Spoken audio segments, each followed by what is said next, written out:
En direct de Ziana TV, la chaîne de la diaspora, RTA OPH YouTube Média et sur votre chaîne de proximité, la RTA OPH. Auditeurs, téléspectateurs et internautes, soyez les bienvenus. Notre sujet de ce soir va se focaliser sur deux états qui caractérisent la vie de l'homme. Il s'agit de l'être et du paraître. L'être étant ce qu'est réellement l'homme et le paraître, c'est-à-dire l'apparence, ou être exposé à la vue, se faire voir. Nous sommes là devant deux états dans lesquels se retrouvent beaucoup d'entre nous qui donnent l'apparence de ce qu'ils ne sont pas réellement. Cette attitude n'est pas seulement des païens, se remarque dans nos lieux de prière. D'où la grande question que l'on se pose. L'être et le paraître, est-ce le choix d'un chrétien? Cher Mekongi Lundu, déjà sur ce plateau, soyez les bienvenus, que Dieu vous bénisse abondamment. Très belle introduction, madame la journaliste. Hein. Je suis moi-même sous le coup de cette introduction et de façon majestueuse.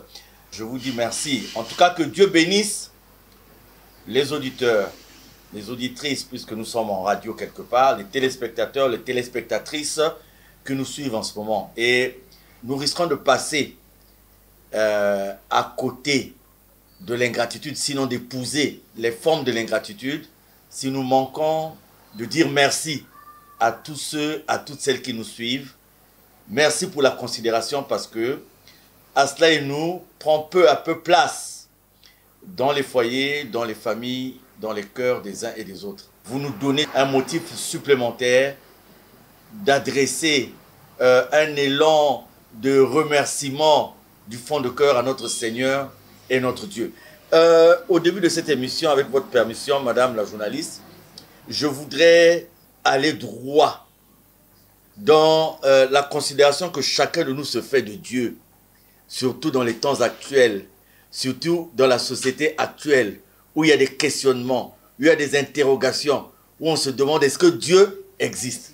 Alors, il s'agit d'un jeune homme, bien assis, très bon boulot, très bonne rémunération, ce qu'on dit très bon salaire. Et voilà, ça fait 6 ans qu'il vit maritalement avec sa femme. Et de cette union sont nés 2 enfants. En tout cas, le monsieur, de par sa société, l'entreprise dans laquelle il travaille, il a eu des facilités. Donc, c'est aussi un fervent chrétien qui est assidu à l'église et qui fait cet effort d'être agréable à Dieu. Et donc voilà, il a sa petite vie pendant 6 ans. Et au bout de 6 ans, il a rencontré une demoiselle, une autre demoiselle. Il a été séduit par une autre demoiselle. Et paf, c'est cette harmonie, cette cohésion qu'il avait dans sa famille qui va subir un coup. Donc il va abandonner sa femme, il va abandonner les enfants, il va arrêter les travaux de construction qu'il avait, il va cesser de gérer ses affaires et il va se concentrer sur la demoiselle. Pourquoi je prends cet exemple? Je voudrais parler de Dieu, de dire que quand nous faisons appel à Dieu, de façon sincère, en esprit, en vérité, Dieu intervient. Et j'ai eu l'épouse de ce frère qui est venue me voir, qui avait perdu la foi, qui s'est dit, je suis tout le temps à l'église, je contribue, je suis dans les donations, et du fond de mon cœur, je crois que Dieu existe, mais je ne comprends pas ce qui est arrivé. Et nous avons prié, et j'ai pris rendez-vous avec son mari, qui est venu me voir. Nous avons prié avec lui, et je lui ai posé une seule question. J'ai dit, mon frère, regarde d'où tu viens. Regarde ce que tu as réalisé par la grâce de Dieu dans ta vie. Regarde là où tu es arrivé. Maintenant, je voudrais te poser une question, mon frère. Là où tu es actuellement, ça te rapporte quoi? J'ai dit, regarde-moi les yeux dans les yeux et nous regardons ensemble le Seigneur. tournons nos regards vers le Seigneur, ça te rapporte quoi? Et effectivement, comme dans un sursaut, comme si on avait enlevé un voile, il dit, mais effectivement, ça me rapporte quoi? J'ai dit, si ce n'est pas l'aspect charnel, qu'est-ce que ça te rapporte sur le plan spirituel? Qu'est-ce que cela te rapporte sur le plan de la paix intérieure en toi, la paix? Si ce n'est un échange de toi qui donne l'argent, de toi qui donne les moyens, et l'autre qui donne ceci. En tout cas, il est parti de là, et au moment où je vous parle, il a coupé tout lien avec cette vie désordonnée qu'il avait. Il est revenu au foyer, et la famille est venue me rendre visite. Nous avons prié, nous avons remercié Dieu, nous avons loué Dieu. Pourquoi je prends cet exemple d'entrée de jeu?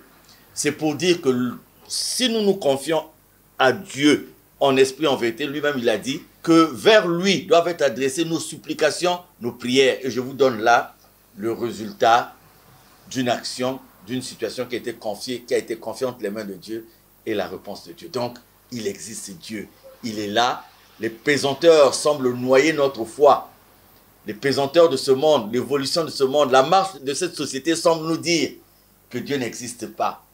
Il faut laisser de côté la croyance en ce Dieu pour croire aux hommes de la terre, pour croire aux choses de la terre. Mais Dieu existe. Merci beaucoup, Papa Charles, pour cette belle introduction de votre part. Avant de développer la thématique de ce soir, une question me vient à l'esprit. Un homme peut-il sauver l'âme de son semblable? La réponse est claire. Vous savez, nous sommes passés par là, nous aussi. Il y a des maladies pour lesquelles, quel que soit l'argent que vous pouvez avoir, eh bien, aujourd'hui, la science a démontré qu'elle n'est pas encore arrivée à cerner toutes les formes de certaines maladies et on donne à ces maladies le qualificatif d'incurable et tout. Et donc, vous voyez, la vie nous est donnée par Dieu, c'est un don de Dieu. Et ce don s'accompagne du souffle de la vie, le souffle que nous avons, le souffle de vie, comme vous dites, madame la journaliste. Donc, vous voyez que même dans la maladie, l'homme qui a étudié est souvent incapable. Souvent, donc, il baisse les bras devant une situation de santé parce que cela dépasse non seulement sa formation, son expérience et ses compétences. Donc déjà, il y a une démonstration qui est faite dans la vie de tous les jours qu'un homme ne peut pas donner. Regardez même le mécanisme de la vie. On peut dire, voilà, c'est le père d'un tel. On dit, bon, surtout pour vous les femmes, il n'y a pas de doute. On dit, vous avez donné la vie à. Mais je crois que, madame la journaliste, même si les échographies démontrent la position de l'enfant, parce que maintenant, on a l'échographie qui intervient lors du suivi de la femme enceinte, mais je suis sûr que la mère, quand elle met au monde, c'est là où elle a le visage réel du bébé. La maman, malgré la multiplication des échographies, malgré la technologie qui a poussé l'imagerie médicale à un niveau donné, la maman ne peut pas connaître le visage exact du bébé au moment de sa sortie. Donc, il y a des gens qui pensent aujourd'hui que par rapport à l'argent qu'ils ont, par rapport au pouvoir qu'ils ont, qu'ils peuvent sauver aussi l'âme des autres. Alors qu'ils oublient que même leur propre âme, ils ne peuvent pas déjà les sauver. Non, aucun homme sur cette terre ne peut sauver l'âme d'un semblable, sinon Dieu lui-même. Mais qu'est-ce qui peut conduire des hommes à se comporter comme des petits dieux vis-à-vis à leur semblable? Mais voilà, les hommes ont pris la place de Dieu. Beaucoup d'hommes ont pris la place de Dieu. Et beaucoup de chrétiens aujourd'hui ne croient plus en Dieu parce qu'ils ont basé leur confiance sur des hommes de la terre. Il y a des hommes, il y a aujourd'hui certains critères qui font que certains hommes se croient supérieurs aux autres.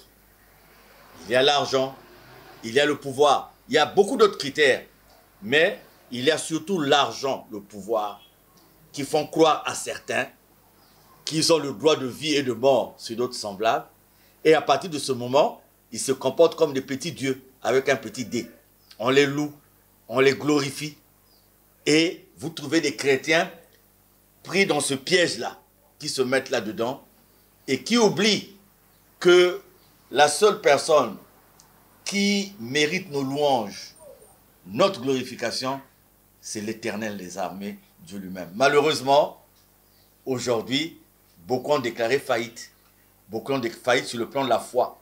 Beaucoup ont déclaré forfait. Parce qu'il y a des hommes, ils font semblant d'aimer Dieu. Ils font semblant de connaître Dieu. Mais ils se sont fait de petits dieux pour manipuler d'autres. Ce n'est pas seulement dans le monde, mais même dans le milieu de prière. Combien de gens n'ont pas pris, combien de dirigeants d'église n'ont pas pris la place de Dieu aujourd'hui, qui empêche même les fidèles d'avoir une véritable relation avec Dieu. Parce que si les fidèles expérimentent la véritable relation avec Dieu, ils vont perdre des intérêts. Donc c'est pour ça qu'il s'est vertu à faire qu'à longueur de journée, qu'on passe par eux, qu'on s'exprime à travers eux. Ils sont devenus, en fait, ils ont mis Dieu derrière et se sont mis carrément devant. Merci Papa Cha. Vous arrive-t-il déjà de comparer votre vie à celle des autres? Ah, m'arrive-t-il de comparer ma vie à celle des autres? Beaucoup de fois. Vous voyez, quand je fais la route, quand je pars de Dolisie, j'arrive à un rond-point à Pointe-Noire, pour ceux qui connaissent Pointe-Noire au Congo, qu'on appelle Tister. Il y a un marché là, qui est ouvert pratiquement à des heures tardives de la nuit aussi. Donc vous voyez là, des mamans qui sont assises avec une cuvette de manioc. C'est sûr qu'il ne peut pas avoir plus de 50 maniocs dedans. Et quand vous prenez le prix d'un manioc, c'est 100 francs. Donc vous voyez, cette maman attend d'encaisser 5 000. Et elle est là depuis les premières heures de la matinée, elle attend d'encaisser 5 000. Vous avez des jeunes qui ont pris des friperies, qui ont coupé et qui en ont fait des chiffons et qui les vendent à des chauffeurs. Et vous voyez, cette personne est là depuis le matin. Je ne sais pas combien ils vendent le chiffon et combien il va avoir en fin de journée. Et je peux multiplier des exemples. Il m'arrive aussi de voir des gens qui ont perdu la raison, c'est-à-dire qui souffrent des troubles mentaux. Et je me dis, voyez, nous sommes là, nous sommes réveillés, nous sommes pratiquement, on peut dire, en bon état. Bon, qu'est-ce que j'ai de plus par rapport à celui-là qui a perdu la raison? Qu'est-ce que j'ai de plus par rapport à celui-là qui s'est réveillé, qui a tous ses diplômes et qui a tout, qui ne sait pas comment il faut faire pour avoir du travail? Qu'est-ce que j'ai de plus par rapport à quelqu'un qui cherche à avoir des enfants parce qu'il ne peut pas, il n'a pas cette possibilité biologique d'avoir des enfants, mais Dieu m'en a donné. Qu'est-ce que j'ai de plus? Oui, la comparaison que je fais de ma vie par rapport à la vie des autres n'est pas basée sur un complexe, n'est pas basée sur le fait qu'ils seraient mieux positionnés que moi en termes de rang social ou qu'ils auraient plus d'argent. Non, mais la comparaison que je fais, c'est quand même en me réveillant le matin de voir que Dieu me donne certaines possibilités et de retrouver ceux de mes semblables qui n'ont pas les mêmes possibilités. Aujourd'hui, en venant à l'émission, je rentre dans ma voiture, je suis arrivé. La voiture, pour certains, c'est même pas un rêve. Certains vont terminer leur carrière sans avoir une voiture. C'est pas parce qu'ils ont fait le choix de ne pas avoir une voiture, mais ils n'ont pas eu la possibilité de l'avoir. Et toi, en étant au volant d'une voiture, tu te poses la question de savoir pourquoi moi, pourquoi pas eux. La comparaison dans ce sens, parce que sur cette terre, nous devons quand même nous poser la question de savoir, suis-je meilleur que les autres devant Dieu? Quelle est la supériorité que je peux revendiquer par rapport à Dieu, par rapport à la parole de Dieu devant mes semblables? C'est là le grand problème. Mais là aussi, on arrive à une analyse qui est simple. On dit aujourd'hui c'est eux, demain ça sera peut-être moi. C'est ça la grande question. On se dit que notre situation est éternelle et la situation des autres aussi sera éternelle. Ce qu'on oublie, c'est qu'on n'était pas ce qu'on est quand on est venu au monde. Et que peut-être demain, on ne sera pas ce qu'on est aujourd'hui. Selon vous, que vaut réellement l'homme sans Dieu? Il est dit quelque part que l'homme sans Dieu est un animal féroce. Déjà, en l'homme, il y a ce qu'on appelle la raison. La raison encore, il faut la comprendre. Et pour comprendre la raison, il faut faire appel à sa conscience. Alors, mais déjà, quand vous n'avez pas Dieu, la véritable raison qui doit guider vos actions, qui doit vous guider dans votre vie, vous ne l'avez pas. À partir de ce moment, on assiste à ce dont on assiste aujourd'hui. Vous savez, aujourd'hui, quelqu'un se lève, il prend une machette, il taillade l'autre, comme si c'était un animal. Quelle est la différence entre le lion qui dévore une antilope Thompson dans la forêt et l'homme qui se comporte aujourd'hui, qui peut tuer, qui n'a même plus de respect pour son semblable? Merci beaucoup, Papa Cha. Une autre question avant de faire tour du côté de la régie. Être avec Dieu, c'est quoi exactement? Belle question. Mais quand je naviguais, j'allais à gauche et à droite, à la recherche de l'intelligence, à la recherche de la vérité, entre guillemets, à la recherche des artifices, parce que nous avons une jeunesse très chargée. C'est l'époque de prenez vite ce que vous offre Sakyamuni. C'est l'époque du château d'Omnonville. C'est l'époque de la maîtrise de soi. On a été là-dedans parce qu'on se disait que on ne se suffisait pas de par notre propre force. On ne se suffisait pas de par ce qu'on est ou par de ce qu'on était. Donc il fallait un plus. Et ce plus-là, on croyait que c'était des choses fabriquées par d'autres semblables. Qu'on pouvait avoir à travers des bagues, qu'on pouvait avoir à travers des talismans, qu'on pouvait avoir à travers des prières spéciales. Et on s'est dit qu'on ne pouvait pas évoluer dans ce monde, on ne pouvait pas évoluer dans cette société si on n'avait pas ces artifices-là. Maintenant, qu'est-ce qu'on a compris de Dieu par rapport à tout ça? C'est qu'en faisant la comparaison, on a vu que tout ce qu'on a cherché de par le passé qui n'était pas Dieu avait des limites, avait une suffisance. Parce que s'il y avait un pouvoir beaucoup plus important qui était ailleurs, il était capable de nous avaler, il était capable de nous piétiner. Maintenant, en Dieu, on a découvert le créateur de toutes choses.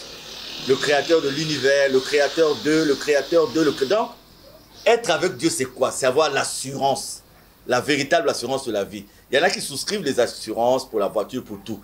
Mais pour la vie, être avec Dieu, c'est revenir à ce dont on parlait lors d'une émission précédente, les 3 vertus théologales. La foi, la charité et la persévérance. C'est de savoir que peu importe ce que nous pouvons rencontrer sur cette terre, peu importe ce qu'on peut nous faire vivre, peu importe ce que nous pouvons subir, nous avons le Créateur de tout et nous sommes convaincus qu'au dernier jour, si nous sommes restés fidèles à lui, nous serons toujours dans la victoire. Merci beaucoup, Charles Kungilundu. Nous allons à présent retrouver la régie pour revenir juste après.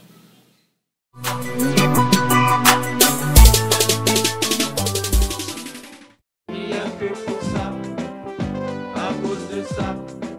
Il n'y a que pour ça, à cause de ça. Il n'y a que pour ça, à cause de ça. La fille! Pépé? Là, viens. Oh! Tu me fais le crédit, là, hein? Pépé, attends.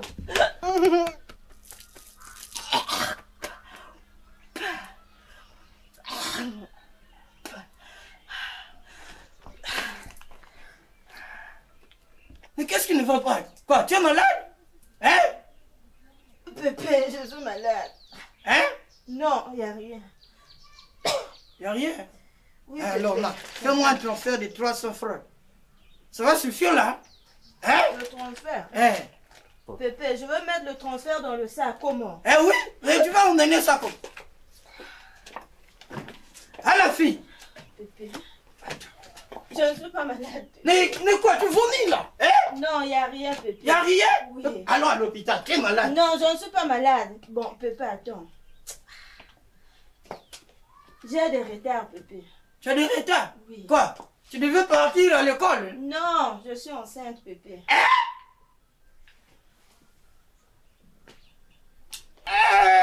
Zambie! Mais toi!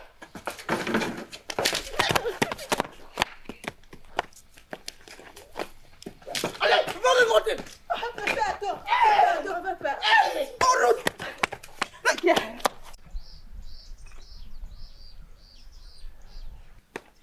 Pépé, attends, je vais l'appeler. Attends, je vais l'appeler. Attends, Pépé, je vais l'appeler. Ah, il y a son petit frère qui est là. Son petit frère est là. Son petit frère Jojo. C'est lui? Non, c'est pas lui, c'est son petit frère. Monsieur, conduis-moi sur ton grand frère. Il y a un problème, monsieur. Conduis-moi sur ton grand frère. Quoi, monsieur, dites-moi s'il y a un problème, monsieur. Conduis-moi sur ton... Allez, Oui. toi là, allez, vas-y. Monsieur, conduisez-moi. D'accord, conduisez-moi. doucement, monsieur. À cause de ça, il n'y a que pour ça. À cause de ça, Tout m'est arrivé, la il n'y a personne. que pour ça. À cause de ça, il n'y a que pour ça. Rien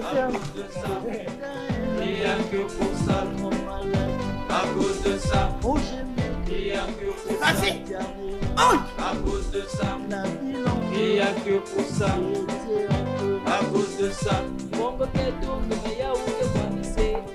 à cause de ça, à cause de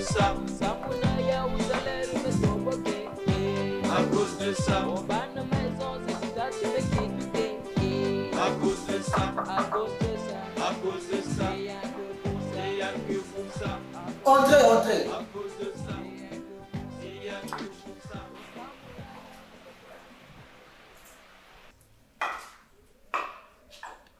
Avancez. Bonjour.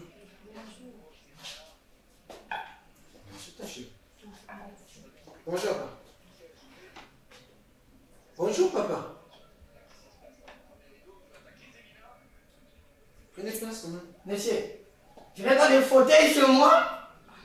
Hein, vous voulez me montrer quoi? Ton petit nid là. Hein? Monsieur, vous connaissez cette fille? Non, je la connais très bien, papa. Elle est qui pour vous alors? Non, mais c'est ma femme. Ah!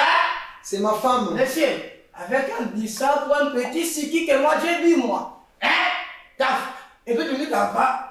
Monsieur, alors, toi là, Pépé. quant à toi, tu es chez toi ici, hein? Oui, Tu Pépé. es comme chez toi, je suis chez toi ici. Hein? Et tu es à l'aise. Hein, monsieur? Ok, monsieur. Quant à C'est mon vous, grand-père. je reviendrai. Hein? Non, de rien, papa. Hein? Mal poli. Bon de voyous. Papa, prenez quand même ceci, vous pouvez le déplacer. Moudiakou.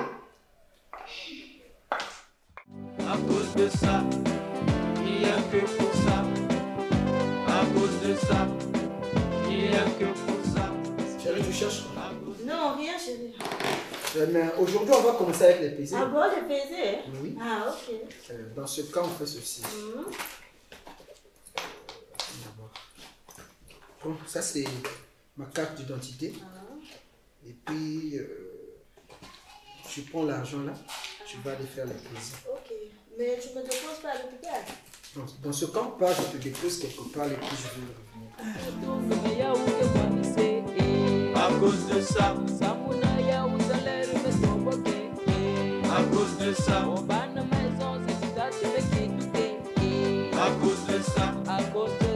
à cause de ça, rien que pour ça, à cause de ça, rien que pour ça,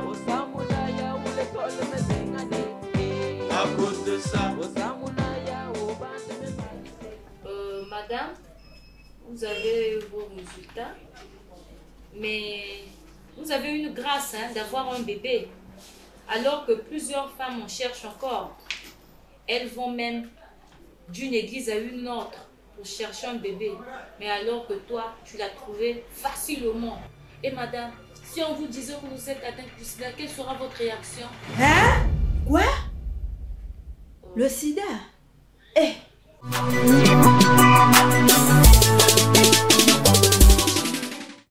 Merci beaucoup la régie, l'être et le paraître, c'est le thème de ce soir. Charles Mikungilundu, sur ce plateau, il nous en parle davantage. Papa Charles, l'être et le paraître, qu'entendez-vous par là? Voilà, nous avons l'être, nous avons le paraître. Le paraître, vous avez su le définir, hein, vous avez défini les deux concepts tout à l'heure au début de l'émission. Vous savez, mais moi je voudrais rentrer dans des définitions terre à terre.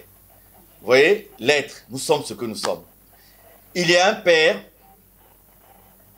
qui était en contradiction avec sa propre morphologie, qui était en contradiction avec sa forme. Donc, il avait dit à tout ce qui était miroir, glace et tout. C'est-à-dire qu'il avait horreur de voir son image quelque part. Donc, il évitait tout ce qui pouvait refléter son image. Pourquoi? Parce qu'il se disait que, bon, il n'aimait pas ce qu'il était. Il n'aimait pas la forme qu'il avait. Et donc, il est resté comme ça. Et un jour, avec tout ce que nous avons de smartphone et tout, ses enfants viennent et le prennent en photo. Ils prennent la photo et ils montrent la photo à leur père. Il dit, papa, regarde. Et il dit, c'est qui ce vilain-là? Il dit, mais alors c'était sa photo que les enfants avaient eu à prendre. Il dit, mais c'est qui ce vilain? Les enfants disent, c'est toi. Il dit, quoi? Vous m'avez déjà vu comme ça? Et il court dans la douche. Le miroir qu'il avait négligé depuis des années, quand il se regarde, il a un choc. Il dit, mais oui, mais c'est moi. Alors, ce monsieur, il a vécu avec le paraître. Il a oublié son être. Il a oublié qui il était. Et il a soigné son apparence. Il a refusé son être. Donc, le paraître, c'est tout ce que nous présentons en externe et en extérieur. Vous avez un ami que j'aime bien, journaliste de son état, Ephraim Kasonga. Vous savez, quand il se retrouve devant sa femme, je crois que ce qu'il a attiré vers sa femme, c'est d'abord l'extérieur, c'est le paraître. Parce qu'il a vu, il a admiré, et c'est ce que beaucoup d'entre nous ont fait avant de conclure les mariages et tout. Donc, mon ami Ephraim, je le prends en exemple parce que c'est quelqu'un que j'aime bien et à qui je dis bonjour parce que on lui envoie tellement de messages et je le salue en passant à l'émission pour dire merci pour ton soutien à cette émission. Donc, c'est le paraître qu'il a vu. Regardez, madame la journaliste, je crois que vous n'allez pas me dire le contraire. Souvenez-vous du premier rendez-vous que vous avez eu avec votre bien-aimé. C'est vrai, vous avez communiqué, vous avez échangé, je ne sais pas si c'était sur WhatsApp, c'était sur les textos.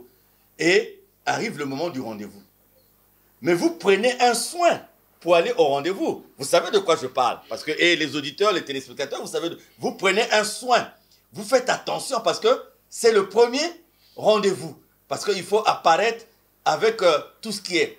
Bon, vous allez voir qu'au fil des temps, quand vous durez dans une relation, souvent, le paraître commence à s'estomper dans la démonstration pour laisser place à la monotonie et à la routine. Donc, le paraître, c'est tout ça, tout ce que nous mettons comme artifice parce qu'on veut montrer une certaine personnalité. Ça ne se limite pas seulement aux vêtements, ça ne se limite pas seulement à toutes les parures qu'on a, mais c'est aussi dans la façon de parler. Vous savez, moi je vois souvent, quelqu'un il est allé en France, il a fait un mois, et nous étions tous ensemble à Mabombo. Pendant que nous étions à Mabombo, il s'exprimait comme il s'exprimait, mais dès qu'il rentre en France, pour faire comprendre aux gens qu'il était en France, voilà, il se met à singer. On dit, comment? Oh, ça va? Tu es rentré depuis quand? Eh ben, alors que, il change de diction. Alors que les eh ben, il les avait pas. Je riais avant-hier, en rentrant de Doulizy, on est passé par un quartier populaire quelque part, et il y a un pasteur qui prêchait. Alors, tout d'un coup, dans la voiture, je me suis dit, je l'écoutais prêcher. Le Seigneur, donc, même le timbre, l'intonation avait changé. Et j'ai dit au chauffeur, je dis, bah, est-ce que Dieu a besoin qu'on change de voix ou qu'on change d'intonation pour qu'il nous écoute? Est-ce que Dieu a besoin qu'on fasse de ces grimaces-là extérieures? Parce que même quand on ne s'exprime pas de façon orale, on s'exprime de par la pensée, Dieu nous comprend convenablement. Donc, c'est aussi dans la diction, c'est dans la façon d'être, c'est dans les habitudes. On veut montrer aux gens que, dans les veillées mortuaires ici, vous savez, bon, en France et tout ça, ils n'ont pas les mêmes façons de célébrer les veillées, mais vous savez que chez nous, ici en Afrique, quand il y a veillée, c'est une grande fête, surtout le jour de l'enterrement, c'est une grande fête. Faites la différence entre les veillées des temps actuels et les veillées que nous avons connues de par le passé. Aujourd'hui, vous arrivez à une veillée, à un enterrement, aux obsèques de quelqu'un, mais vous avez une démonstration des tenues, des beautés, parce que depuis le lundi, quand on sait qu'on va enterrer le samedi et qu'il y aura des gens qui viendront à gauche et à droite, donc vous voyez dans les veillées, même la tenue noire, la couleur qui symbolise le deuil, il y a des gens qui ont trouvé la façon de rendre cette tenue dans des accoutrements qui les sortent de l'ordinaire de façon à ce qu'ils ne soient pas comparés à telle ou telle personne. Donc, le paraître. Maintenant, l'être, c'est ça le côté le plus important. L'être, c'est le côté de la raison. L'être, c'est le côté de la sagesse. L'être, c'est le côté de la conscience. Qui suis-je? Moi, Mikungi Lundusha, qui suis-je? Prendre le temps de se comprendre d'abord soi-même, de se mirer soi-même, de se voir soi-même, l'être intrinsèque, donc ce que nous sommes réellement. Par exemple, nous sommes à l'hôpital, on a porté une blouse, quand nous disons à quelqu'un que nous sommes médecins, notre être sait que nous sommes seulement agents techniques de santé. Et quand nous disons à quelqu'un que nous sommes ingénieurs, notre être sait que nous sommes seulement, voilà. Et quand nous sommes ceci et checkterie, etc. Est-ce une mauvaise chose de soigner son apparence, Pacha? Ben non. Ben écoutez, il y a des congrégations, par exemple, il y a des professions où les gens portent des tenues, où les gens portent des uniformes, où on vous dit, vous voyez, quand vous êtes dans un avion, vous avez des hôtesses, donc on leur dit d'avoir un certain accoutrement, hein, qui est lié à leur profession. Et puis de façon personnelle, soigner son apparence n'est pas une mauvaise chose, c'est l'intention. C'est l'intention. Vous soignez votre apparence pourquoi? Vous soignez votre apparence dans quel but? Mais sinon, ce n'est pas un mal. Vous me voyez aujourd'hui à l'émission, j'ai pris un vieux costume. Ce costume, je l'ai depuis 2013. Il commence même à se gaspiller. Mais je l'ai porté aujourd'hui, pas simplement par fierté, mais pour se donner quand même une certaine consistance en parlant à des milliers et à des milliers de téléspectateurs et des auditeurs. Mais c'est l'intention. Maintenant, si je le fais pour montrer que je suis le mieux habillé, que je suis le plus beau, c'est moi que vous devez voir tous les jours. C'est là où il y a le problème. Vous savez, il y a des gens qui ont fait de leur accoutrement des identités remarquables. Vous avez par exemple le président Laurent Gbagbo que j'aime bien, qui aime porter les chemises. Vous avez vu Nelson Mandela qui aime porter les chemises. Des gens ont des accoutrements. J'ai vu des hommes politiques qui ont toujours la cravate rouge. C'est sa marque de reconnaissance, la cravate rouge, etc. etc. Voilà. Qu'entendez-vous par une société des apparences? Une société des apparences, c'est là où tout le monde a perdu la réalité. C'est une grande société de complexes. Hein? Et malheureusement, ces complexes de la société, nous les avons amenés au niveau de l'Église. Malheureusement, le malheur, c'est ça. De voir que tous ces aspects-là qu'on décrit au niveau de la société, on a amené au niveau de l'Église. La société des apparences, c'est la société qui refuse la vérité. La société qui refuse la réalité. La société qui refuse de voir son visage. La société qui refuse de voir la réalité de ses problèmes et vit dans les apparences. Il faut faire ceci, des trucs d'éclat, des démonstrations d'éclat, des choses de couverture, alors qu'on a oublié le fond. On a oublié la réalité. Moi, j'ai un ami, paix à son âme, il était avec nous et il est tombé sous le coup de cette pandémie, le VIH-Sida. Et moi, je lui ai donné comme conseil, j'ai dit, c'est une maladie, en fait, aujourd'hui, avec les avancées dans le domaine de la recherche, de la médecine, en fait, on ne meurt plus de ça. Et je lui ai dit, cher ami, tu vas te changer le mode de vie. Voilà, voilà, voilà, voilà. Mais le monsieur ne voulait même pas qu'on sache, qu'on connaisse son statut. Et il renforçait ce refus de connaître son statut par une vie encore beaucoup plus débridée qu'avant. Et quand vous essayez de le rappeler à l'ordre, c'est comme si vous étiez en train de le provoquer. Une société des apparences, je ne juge pas, mais 97% d'entre nous aujourd'hui, c'est la vie des apparences. Mais si chacun de nous a une vie des apparences, nous vivons en plein dans une société des apparences. On veut montrer, on veut démontrer, on veut épater. Et pour nous les chrétiens, ce qui est grave, c'est qu'on ne le fait pas pour Dieu. Il y a un mot dans l'une de nos langues vernaculaires qui donne l'image de ce que je dis, c'est le matalana. Matalana. Hein? Il y a un mot comme ça qui existe, matalana.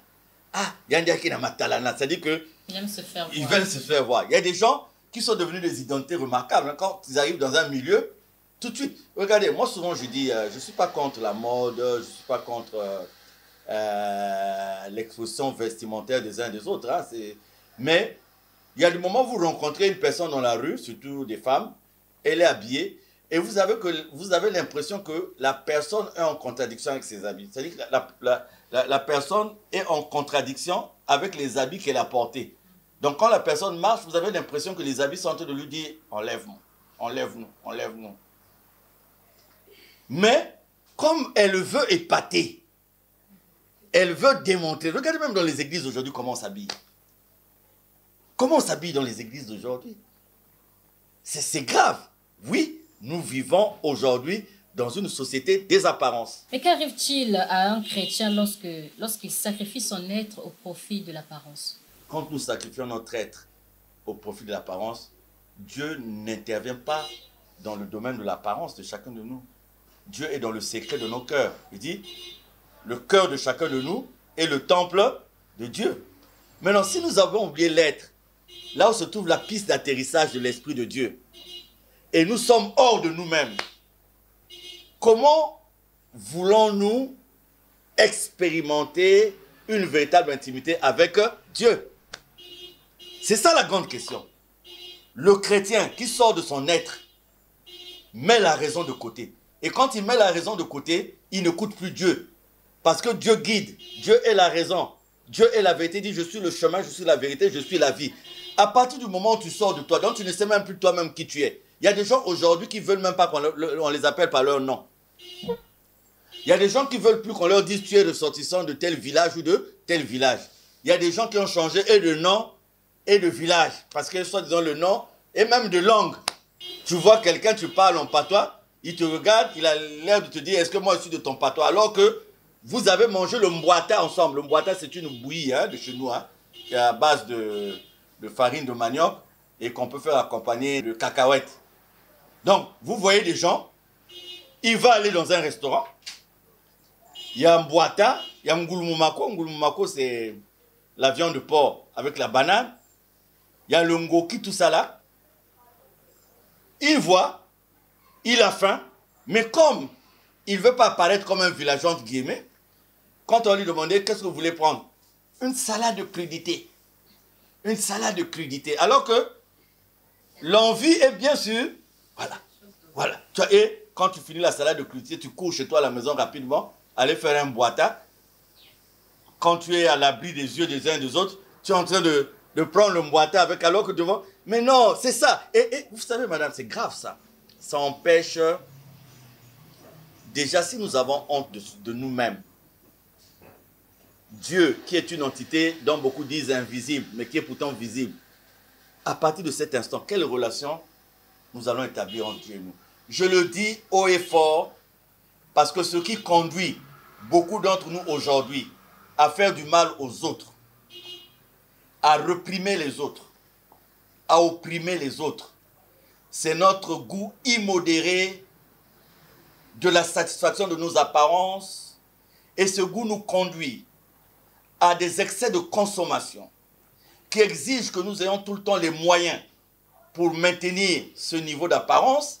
Et comme ces moyens, nous ne les avons pas, nous sommes obligés de les chercher, quitte à piétiner la quiétude des autres, quitte à piétiner les droits des autres, quitte à piétiner les intérêts des autres, quitte à piétiner la propriété des autres, parce que on doit avoir... Regardez aujourd'hui la proportion du monde d'aujourd'hui avoir l'argent. Tout le monde veut avoir l'argent. Peu importe le moyen, peu importe la condition, tout le monde veut avoir de l'argent tout de suite et beaucoup. Et c'est là où je salue le chanteur qui avait dit « L'argent appelle l'argent ». Mais c'est vrai, hein? Écoutez, aujourd'hui, vous achetez un portable, c'est bien. Vous allez appeler, mais vous ajoutez un objet de consommation. Il faut acheter le crédit. Et quand vous êtes accoutumé à ça, vous vous rendez compte que si vous n'avez pas de crédit, vous ne vivez plus. Ça crée une dépense. Aujourd'hui, vous allez acheter une voiture, c'est bien. Mais rassurez-vous, vous créez aussi des dépenses. Il faut l'entretien de tous les jours et tout. Donc, vous voyez, on va vers l'argent. Quand on va vers l'argent de façon irrégulière, illégale et tout, Dieu dit que cela entraîne des pénuries. C'est-à-dire que l'argent que vous avez d'une façon qui n'est pas honnête, de façon malhonnête, ça vous entraîne des pénuries. C'est-à-dire que vous aurez l'impression, comme me disait un ami, mais Charles, j'avais 1 million ce matin. Là, il me reste 50 000. Il dit, j'avais 1 million ce matin. Mais là, il me reste 50 000. Mais quand je fais le point, j'ai pris le bic et la feuille, j'essaie de voir ce que j'ai fait comme dépense. Je ne vois aucune dépense durable. Il dit, je ne vois aucune dépense durable. Il dit, mais j'avais 1 million le matin. Il dit, tu as eu ça comment? Oh, on avait un cop là, voilà. Il dit, mais voilà.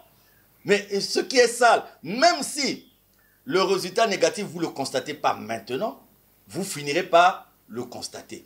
Donc, voilà, malheureusement, les chrétiens, moi, je ne sais plus, hein, quand on dit chrétien, je ne sais plus qui est véritablement chrétien. Est-ce que c'est le mondain qui reste pour lui à la maison parce qu'il a trouvé en l'église un milieu qui peut le pervertir, un milieu qui peut le détourner de l'intimité de Dieu?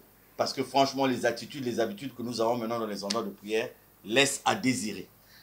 Le temps imparti à notre entretien touche à sa fin. Une dernière question, Cham Kongilundu. Dieu est esprit. Il faut l'adorer en esprit et en vérité. Votre comment? Je répète qu'il faut qu'on cesse de se moquer de Dieu. Hein, malheureusement, nous sommes nombreux des bandits, des brigands, des menteurs. Nous avons envahi les lieux de prière. Et c'est vraiment malheureux. Dieu est esprit, dit, et il faut l'adorer en esprit et en vérité. Arrêtons de mentir les gens si à longueur de journée, nous croyons aux fétiches, nous croyons aux esprits des ancêtres, nous croyons je ne sais pas quoi, si à longueur de journée on fréquente des lieux bizarres et on vient déverser toute cette saleté à l'église. Là, il faut arrêter avec tout ça. Dieu, l'expérimentation de la vie de Dieu, c'est vrai, nous sommes sur cette terre avec nos faiblesses, avec nos forces. Nos faiblesses, nous faisons l'effort de les confier à Dieu. Parce que Dieu dit, le changement ne dépend pas d'une intention vierge. L'intention doit être réelle. C'est-à-dire, si tu demandes à Dieu de ne plus voler, il faut faire aussi l'effort de ne plus voler. Mais Dieu est esprit. Ceux qui veulent l'adorer doivent l'adorer en esprit et en vérité. Pour adorer Dieu, il faut être d'abord dans son être. Et cela rejoint le thème que nous venons de développer au cours de cette émission. Il faut être dans son être. Connaître d'abord qui on est. Qu'est-ce que Dieu attend de nous? Qu'est-ce que Dieu veut de nous? À partir de cet instant, on expérimente la véritable intimité avec Dieu. On l'écoute.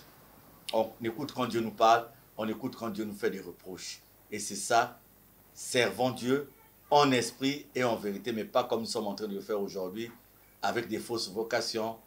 Ça dit que ça me fait rire. Hein. Ça dit que je vois, oh non, le révérend est tel. Oh non, ça dit des commerçants, des hommes d'affaires qui se sont infiltrés dans le milieu de la prière, ont pris aussi des titres, des connotations, vraiment, tu vois même les titres qu'ils ont eu à prendre, dont tu te dis qu'ils prennent, voilà, docteur en Christ, dont tu te dis c'est des gens qui prennent le petit déjeuner avec Dieu, et c'est des gens qui font le footing avec Dieu encore, je ne sais pas si Dieu fait le footing, mais tout ce que je sais que dans tout ce que nous faisons à longueur de journée, Dieu est avec nous. Ça dit que ça fait peur, hein, quand vous voyez un homme de Dieu qui apparaît à la télévision et qui est content de présenter ses acquisitions. J'ai un yacht, j'ai un jet privé, franchement, je ne sais pas de quel Jésus nous parlons, parce que Jésus nous enseignait la sobriété, Jésus nous enseignait l'humilité,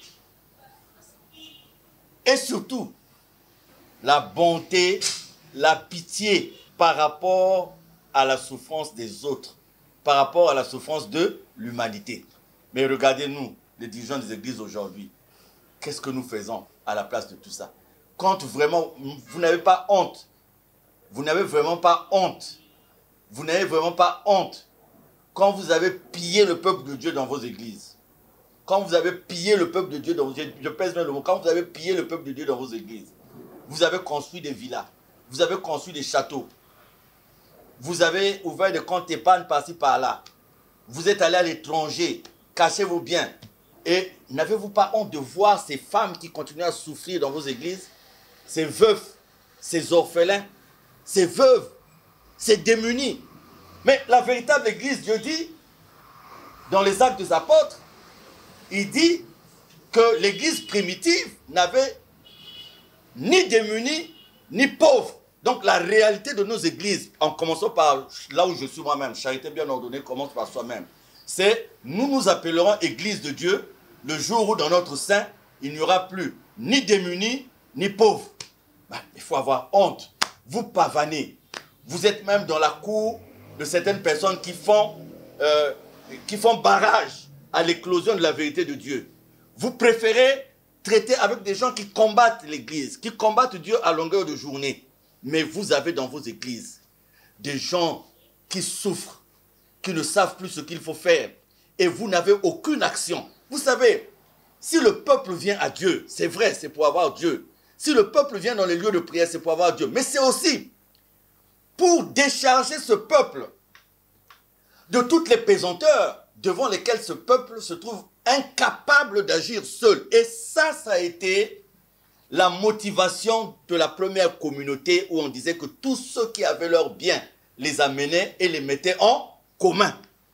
Et il n'y avait ni riches ni pauvres. Alors, quelle est l'image de l'église d'aujourd'hui? Si on parle de l'église primitive, où on nous dit qu'il n'y avait ni riches ni pauvres, et que quelqu'un pouvait prendre sa maison, vendre, et pour mettre ça au service de l'église, la différence aujourd'hui, avec nous tous les dirigeants des églises, nous voulons nous enrichir. Nous roulons dans le luxe.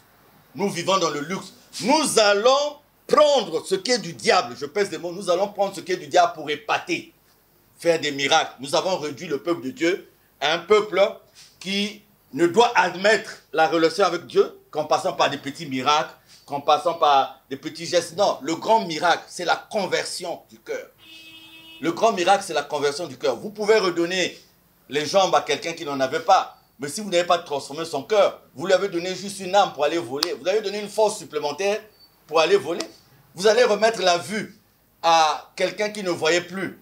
Et vous n'avez pas demandé à Dieu de changer son cœur. Mais vous l'avez rendu seulement envieux parce qu'avec ses yeux, quand il va voir qu'un tel a telle acquisition, et lui aussi il cherchera. Donc, le grand miracle, c'est la conversion. Et si nous devons donner l'exemple de cette vie en Christ aux uns aux autres, nous devons avoir pour modèle le Christ. Et lui, malheureusement, heureusement, il n'était pas comme nous. Il ne faisait pas ce que nous sommes en train de faire. Alors, qu'est-ce que nous faisons aujourd'hui? Qu'est-ce que nous avons fait de l'église? Je disais, évangéliste Obili, on en a discuté la dernière fois. Qu'est-ce qu'on a fait de l'église? Pasteur Dunyama, ça c'est notre créneau. Et que Dieu te redonne la force de guérison, tout parce qu'il faut qu'on reparte au carrefour. Qu'on arrête d'exploiter la naïveté des gens. Qu'on arrête d'exploiter la précarité des autres. Qu'on arrête d'instrumentaliser la misère des autres en leur parlant d'un Dieu que nous-mêmes, en qui nous-mêmes nous ne croyons pas. D'un Dieu en qui nous-mêmes nous ne croyons pas. Parce que nous avons fait des hommes de la terre nos dieux. Et nous mentons au nom de Dieu. Il faudrait que ce paraître, ces apparences s'arrêtent. Si nous n'arrêtons pas ça, Dieu trouvera le moment d'arrêter ça. Il a trouvé le moment d'arrêter ça au temps de Sodome et Gomorrhe. Il a trouvé le temps d'arrêter ça par le déluge de Noé.